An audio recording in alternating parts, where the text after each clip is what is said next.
খাবার দেবো, একটা চোখ মুখ বাসটা করে দেবো। দেখো আমি বলছি আমার উত্তরটা তো দিতে। কোন জায়গায় কি বলতে জানি যাই, কথাটা কি লেগে পড়ে জানি যাই।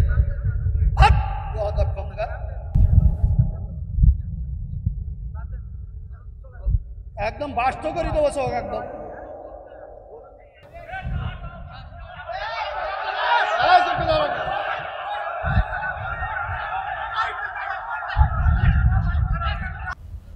খাবার দেবো, একটা চোখ মুখ বাসটা করে দেবো। দেখো আমি বলছি আমার উত্তরটা তো দিতে। কোন জায়গায় কি বলতে জানি যাই, কথাটা কি লেগে পড়ে জানি যাই।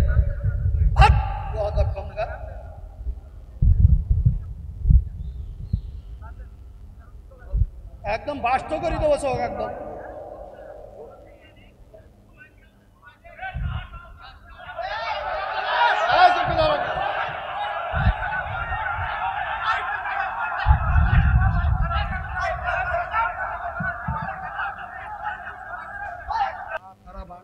হুজুর নাম করা হুজুর কত? মোবাইলে দেখলাম যে 5 জনের 5 রকম মত এই নামাজ। আপনারা হুজুর, আপনাদের পিছনে হাজার হাজার লোক নামাজ পড়ে, আপনাদের মতে 12 রকম মত কেন? এটা আপনার প্রশ্ন। একজন বললো, প্রথম যে লোক বক্তব্য দিলে আলহামদুলিল্লাহ ছিল, না পড়লে তার পিছনে তারা নামাজ হবে।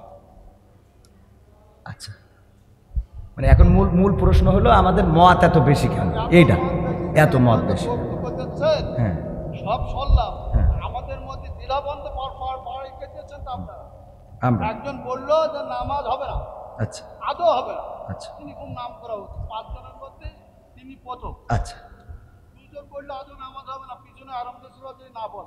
আচ্ছা তারপরে একজন বললো না, আরম্ভ পড়া যাবে না, একজন যখন জোরে ইমাম পড়বে তখন পিছনে পড়ার কোনো যুক্তি নেই।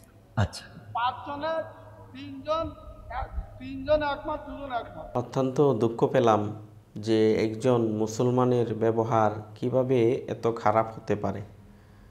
বক্তাকে স্টেজে এমনভাবে অপমান করলেন যেটা একজন সাধারণ মানুষকেও এভাবে বলা উচিত না, একজন রিস্কাওয়ালাকেও এভাবে বলা উচিত না, একজন কুলিমজুরকেও এভাবে বলা যায় না, যেভাবে ধমক দিয়ে যেভাবে কথা বলেছেন। এ কারণে আমি অনেক সময় বলে থাকি যে বাংলাদেশে যদি বিএনপি ক্ষমতায় আসে, আমার মনে হয় যে আওয়ামী লীগের থেকেও অত্যন্ত ভয়ঙ্কর রূপ তারা ধারণ করবে।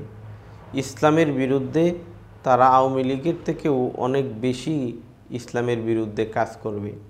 কারণ হচ্ছে সাম্প্রতিক সময়ে আমরা দেখতে পারতেছি যে তারা এখনও ক্ষমতায় আসেনি, কিন্তু তারপরেও বিভিন্ন জায়গায় তারা এত পরিমাণ মাহফিলের ভিতরে বাধা দিয়েছে, এত পরিমাণ মাহফিলের ভিতরে আক্রমণ করেছে যে 17 বছরে মনে হয় আওয়ামী লীগ এতগুলা করতে পারে নাই।